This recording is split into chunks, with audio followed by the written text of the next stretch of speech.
وَإِذَا سَأَلَكَ عِبَادِي عَنِّي فَإِنِّي قَرِيبٌ أُجِيبُ دَعْوَةَ الدَّاعِ إِذَا دَعَانِ فَلْيَسْتَجِيبُوا لِي وَلْيُؤْمِنُوا بِي لَعَلَّهُمْ يَرْشُدُونَ.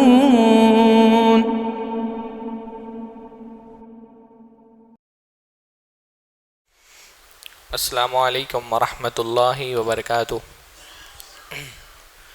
الحمد للہ رب العالمین والصلاة والسلام علی نبینا محمد وعلی آلہ وصحبہ اجمعین ومن تبعہم بإحسان الی یوم الدین. سب سے پہلے ہر طرح کی حمد اور ثنا اللہ رب العزت کے لیے لائق اور زیبا ہے، جس کے فضل و احسان سے عصر بعد کی اس مجلس میں جمع ہو کر کے ہم اللہ کے نبی صلی اللہ علیہ وسلم کی دعاؤں کو بھی سیکھ رہے ہیں اور ان دعاؤں سے سیکھنے کی کوشش کر رہے ہیں کہ اللہ سے کیا مانگنا چاہیے اور کیسے مانگنا چاہیے. دعائیں قنوت وتر کی شرح ہم کر رہے ہیں. قنوت وتر میں اللہ کے نبی صلی اللہ علیہ وسلم دعا مانگتے تھے وقینی شر ما قضیت. قنی شر ما قضیت، اللہ تعالیٰ مجھے بچانا تیرے کیے گئے فیصلے کے شر سے. قنی شر ما قضیت، تو نے جو فیصلہ کر لیا ہے اس میں اگر میرے لیے کوئی شر ہے تو اس سے مجھے محفوظ رکھ. تو قنی کہتے ہیں جب اکیلے میں ہوتے ہیں، اور جب امام صاحب سب کے ساتھ نماز پڑھا رہے ہوتے ہیں تو وقتینا شر ما قضیت کہتے ہیں کہ ہم کو بچانا. اور قنی کا مطلب ہوتا ہے مجھ کو بچانا. شر ما قضیت، اللہ تعالیٰ تو نے جو فیصلہ کیا ہے اس میں اگر کوئی شر ہے تو اس سے مجھ کو، یعنی اللہ رب العالمین کا فیصلہ کبھی بھی شر نہیں ہوتا. اللہ تعالیٰ کا فیصلہ ہمیشہ صحیح ہوتا ہے، مبنی پر عدل ہوتا ہے.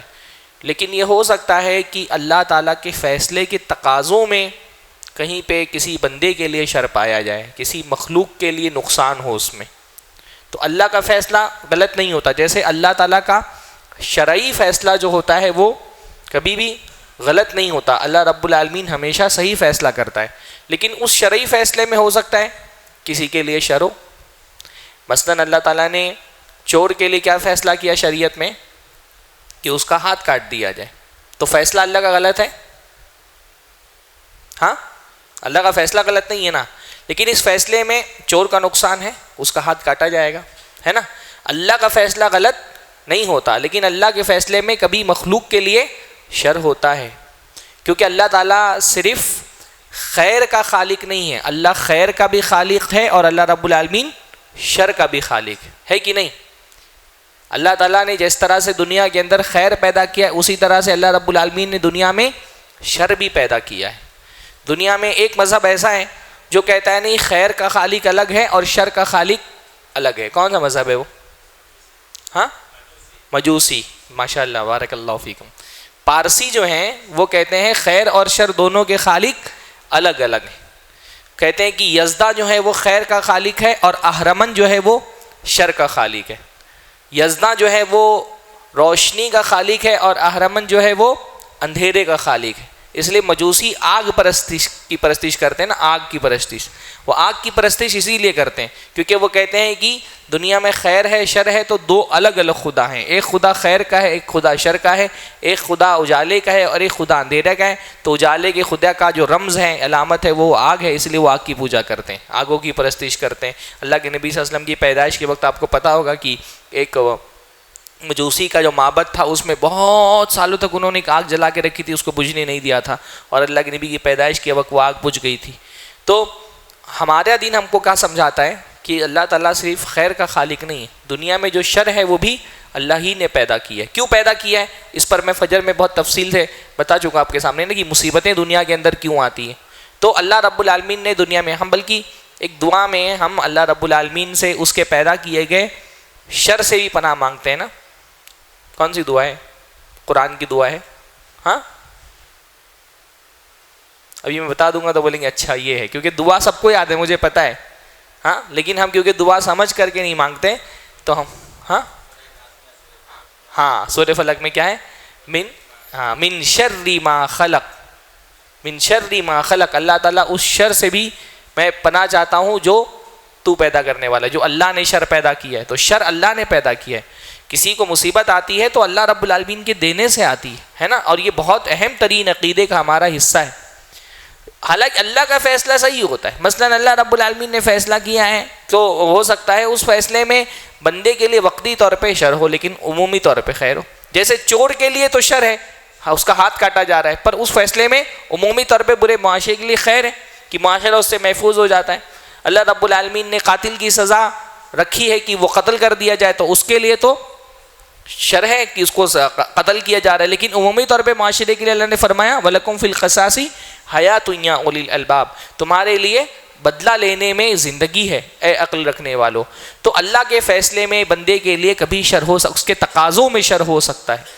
تو بندہ کہتا ہے اللہ تعالیٰ اگر تیرا کوئی ایسا فیصلہ ہوا ہے جس میں میرے لیے خیر ہے، شر کو اللہ کی طرف نہیں منسوب کر رہا ہے کہ اللہ تعالیٰ تیرے برے فیصلے سے، ایسا نہیں کہہ رہا ہے. کیا فرما رہا ہے؟ من شر ما قضیت، اللہ تو نے جو فیصلہ کیا ہے اس فیصلے میں اگر میرے لیے کوئی شر ہے تو فیصلہ تیرا صحیح ہے، کیونکہ کبھی بھی شر کی نسبت اللہ کی طرف نہیں کی جائے گی. وَالشَّرُّ لَيْسَ إِلَيْكَ، اللہ رب العالمین شر کی نسبت تیری طرف نہیں کی جائے گی. اللہ کے ادب میں سے یہ ادب ہے ہاں کہ ایون شر پیدا کرنے والا اللہ ہی ہے، پر بندہ شر کی نسبت ڈائریکٹ اللہ کی طرف نہیں کرتا. ہاں تو کہہ رہا ہے تو نے جو فیصلہ کیا ہے اگر اس میں میرے حق میں کوئی شر ہے، اس کے تقاضوں میں میرا کہیں پر کوئی نقصان ہو رہا ہے تو اللہ تعالیٰ اس نقصان سے مجھ کو بچا لے. ہے کہ نہیں؟ یہ بڑا ایک اہم عقیدے کا باب ہے، اللہ تعالیٰ کے ساتھ ادب کا باب ہے. آپ قرآن مجید میں بہت دیکھیں گے کہ اللہ رب العالمین نے یہ اسلوب ہم کو سکھایا ہے کہ شر کی نسبت اللہ کی طرف نہیں کی جائے. ہاں جیسے حضرت ابراہیم علیہ السلام، حضرت ابراہیم علیہ السلام اپنے قوم والوں کو دعوت دیتے ہوئے کہتے ہیں ہاں الذی ہوا یطعمنی ویسقین، کہ جو مجھ کو کھلاتا ہے پلاتا ہے، مجھ کو زندہ کیا، مجھ کو وفات دی. اور کیا فرمایا؟ وَإِذَا مَرِضْتُ فَهُوَ يَشْفِينِ، اور جب میں بیمار ہوتا ہوں تو وہ مجھے شفا دیتا ہے.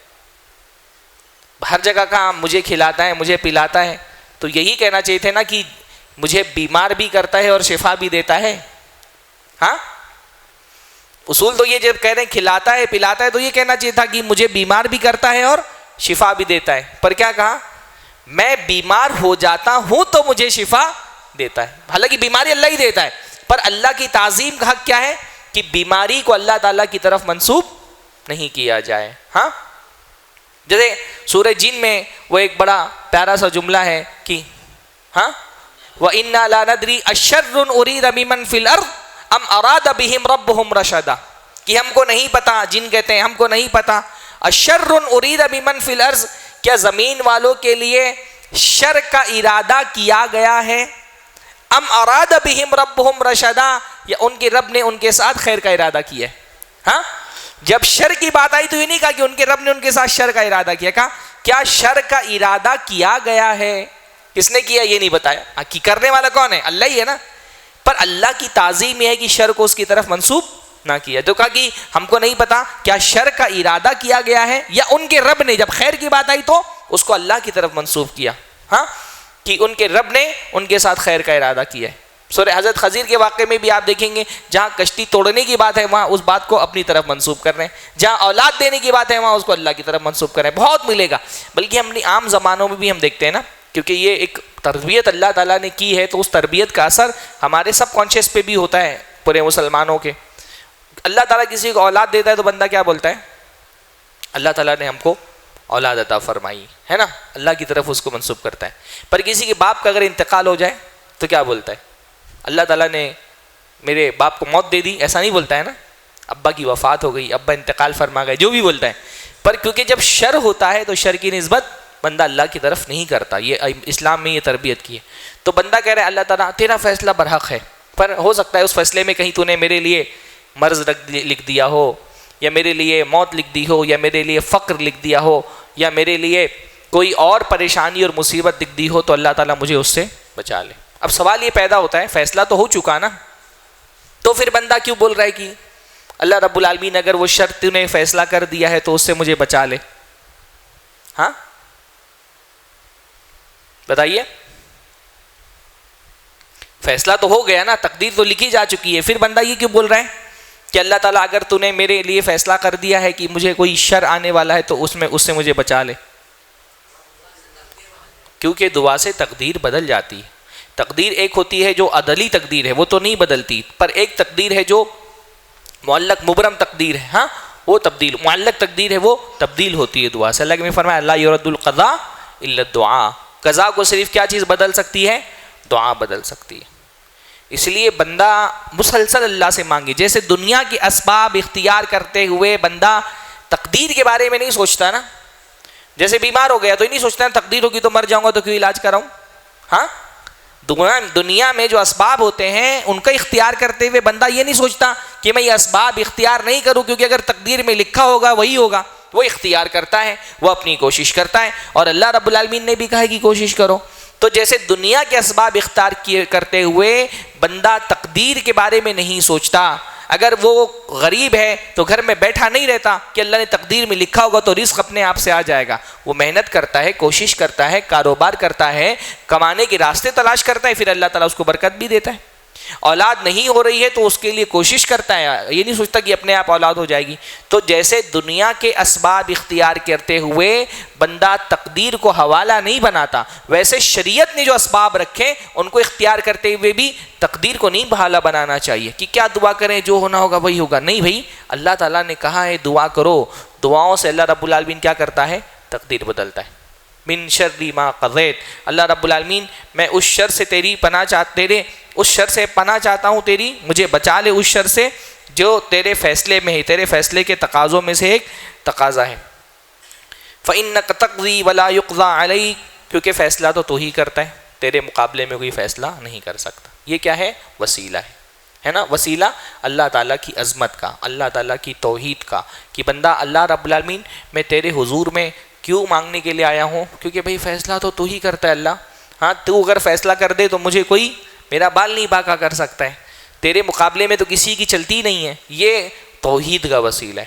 دعاؤں میں سب سے اعلیٰ ترین وسیلہ کس چیز کا ہوتا ہے؟ توحید کا وسیلہ. ہاں یہ توحید کا وسیلہ ہے کہ اللہ تعالیٰ فیصلہ تیرا چلتا ہے، حاکمیت تیری چلتی ہے، سارے معاملات تیرے ہاتھ میں ہیں. بیدک الخیر، یہ قرآن مجید میں آپ کو یا حدیثوں میں اللہ کے نبی صلی اللہ علیہ وسلم کی یہ بہت دعا میں اللہ کے نبی صلی اللہ علیہ وسلم کا یہ وسیلہ ملے گا. بیدک الخیر، اللہ تعالیٰ خیر تیرے ہاتھ میں ہے. ہاں اللہ کے نبی صلی اللہ علیہ وسلم ایک دعا ثنا میں پڑھتے تھے، کیسے ہے وہ؟ لا معطی لما منعت ولا لا مانع لما اعطیت ولا معطی لما منعت. اللہ تعالیٰ تو اگر کچھ دے دے تو کوئی روک نہیں سکتا، تو روک دے تو کوئی دے نہیں سکتا. یہ یعنی اللہ تعالیٰ کی عظمت کا حوالہ دے کر کے بندہ اللہ سے مانگ رہے ہیں، کیونکہ اللہ سے کچھ مانگنا ہے تو اس کو کچھ دینا چاہیے. اب ہم غریب لوگ اللہ کو کیا دے سکتے ہیں؟ تو اس کو اس کی عظمت کا حوالہ دیتے ہیں کہ اللہ تعالیٰ فإنک تقضی. اب یہ کیا ہے؟ یہ مانگ نہیں رہا ہے بندہ کچھ، یہاں کیا کر رہا ہے؟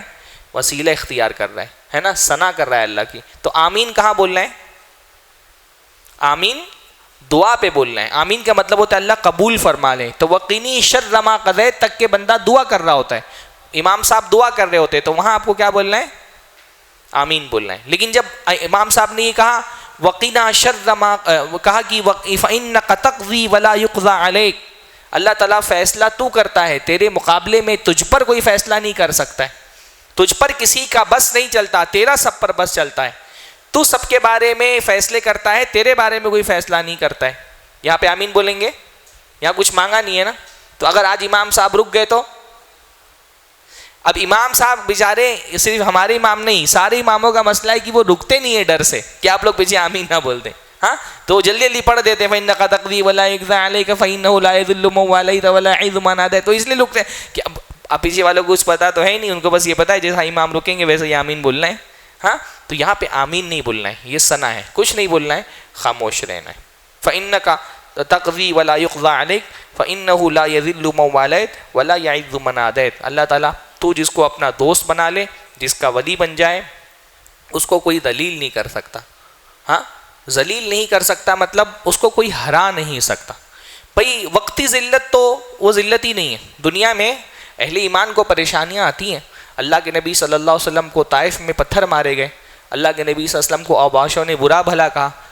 احد کے میدان میں اللہ کے نبی صلی اللہ علیہ وسلم کے دانت شہید کر دیے گئے، اللہ کے نبی کا چہرہ زخمی کر دیا گیا، پر یہ ذلت نہیں ہے، اللہ کی نظر میں یہ ذلت نہیں ہے.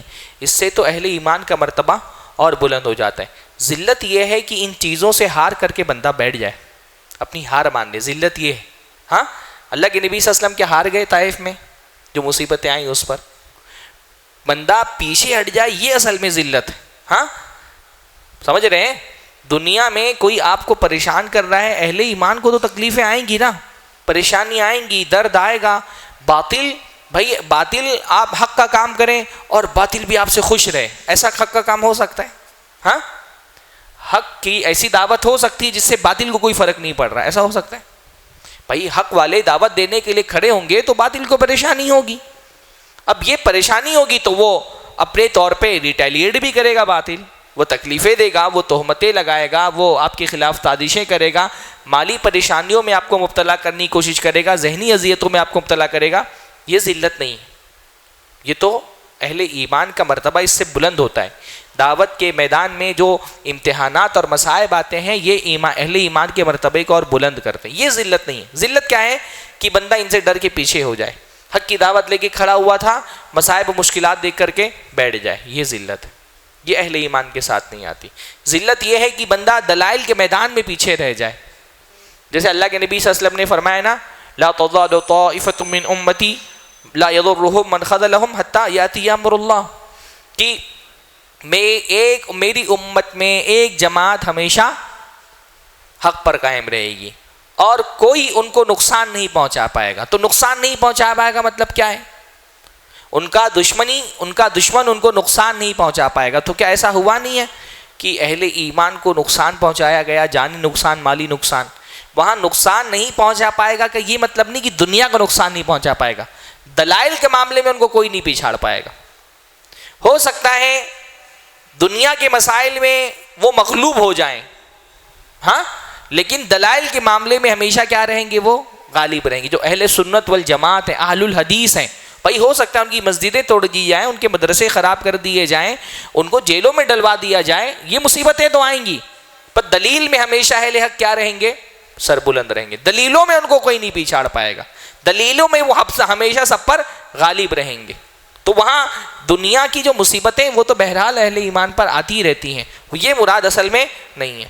تو فرمایا تو جو جس کا تو دوست ہو جائے اس کو اپنا دوست بنا لے، اس کو کوئی ذلیل نہیں کر سکتا، اور جس کو تو اپنا دشمن بنا لے اس کو کوئی عزت نہیں دے سکتا. عزت کا ذلت کا معیار اصل میں کیا ہے؟ اللہ ہے. قل ان العزت وان العزت للہ جميعا، عزت سب کی سب کس کے پاس ہے؟ اللہ کے پاس ہے. وتعز من تشاء وتذل من تشاء، اللہ تو جس کو چاہتا ہے عزت دیتا ہے، تو جس کو چاہتا ہے ذلیل کرتا ہے. عزت و ذلت اللہ تعالیٰ کے ہاتھ میں، اور اصلی عزت اور ذلت کا فیصلہ تو قیامت کے دن ہوگا. دنیا میں ہو سکتا ہے بھائی، دنیا میں فحش اداکاروں کو بہت عزت مل جاتی ہے، پر اس عزت کی اللہ تعالیٰ کی نظر میں کوئی حیثیت نہیں ہے. ہاں دنیا میں بہت سارے نیک لوگ ایسے ہوتے ہیں جن کی کوئی ویلیو نہیں ہوتی.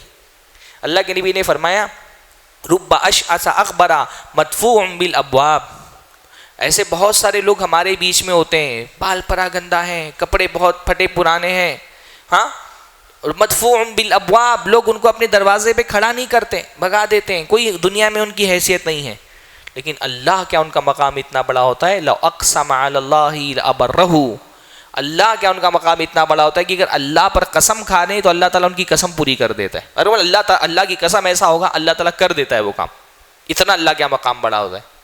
دنیا عزت اور ذلت کا معیار نہیں ہے. ہمارا مسئلہ ہو گیا کہ ہمارے لیے عزت ذلت کا معیار دنیا بن گیا ہے، جس کے پاس زیادہ پیسہ وہ زیادہ عزیز ہے، غریب آدمی ہماری نظر میں کمتر ہوتا ہے. اللہ تعالیٰ کیا دنیا عزت ذلت کا معیار نہیں ہے.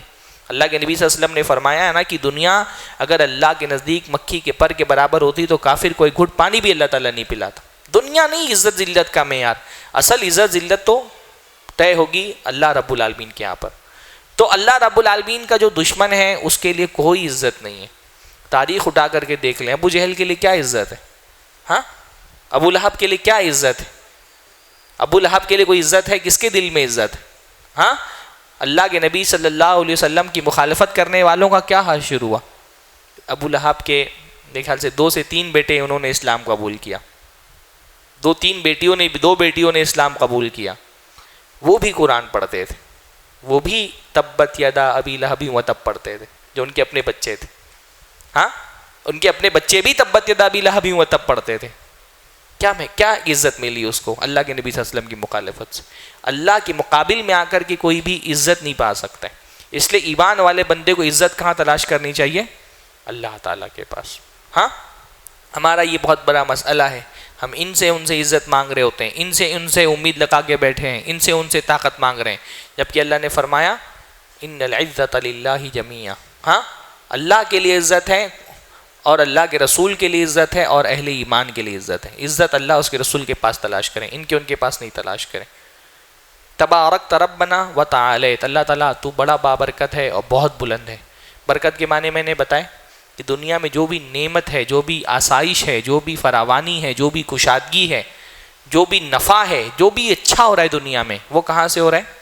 اللہ تعالیٰ کے دینے سے ہو رہا ہے. وما بکم من نعمت فمن اللہ، تم کو جو بھی نعمت ملی ہے وہ اللہ تعالیٰ کے دینے سے ملی ہے.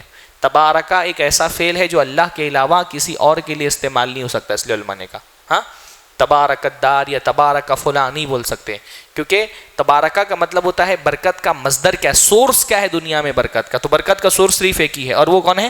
اللہ تعالیٰ کی ذات. تبارک ربنا وتعالیت، اللہ تعالیٰ تو بابرکت ہے اور تو بہت بلند ہے. اور اس کے علاوہ اللہ کے نبی صلی اللہ علیہ وسلم آخر میں بعض روایتوں میں آتا ہے کہ درود پڑھتے تھے. تو صلی اللہ علی النبی، تو صلی اللہ علی النبی جب پڑھیں تو یہ کیا ہے؟ اللہ کے نبی صلی اللہ علیہ وسلم پر درود ہے. تو درود پر آپ آمین بول سکتے ہیں یا صلی اللہ علیہ نبی، دونوں دہرا سکتے ہیں آپ انشاءاللہ تعالیٰ. اور بھی مختلف الفاظ کم زیادہ دعائے قنوت میں آئے ہیں. ان کے علاوہ بھی اللہ کے نبی صلی اللہ علیہ وسلم سے کچھ قنوت کی دعائیں ثابت ہیں، لیکن ایک دعا پر ہم اکتفا کرتے ہیں. کچھ اللہ کے نبی صلی اللہ علیہ وسلم کی اور بھی پیاری پیاری دعائیں ہیں، وہ انشاءاللہ تعالیٰ کل کے درس میں ایک دعا ہم لوگ دیکھیں گے انشاءاللہ تعالیٰ. ہاں، سبحان اللہ بحمدہ، سبحانک اللہم وبحمدک، اشہد ان لا الہ الا انت، استغفرک واتوب الیک. مسجد عباد الرحمن کے پلیٹ فارم سے ہونے والی دعوت و تبلیغ کے مشن کو آگے بڑھانے میں ہمارا بھرپور ساتھ دیں.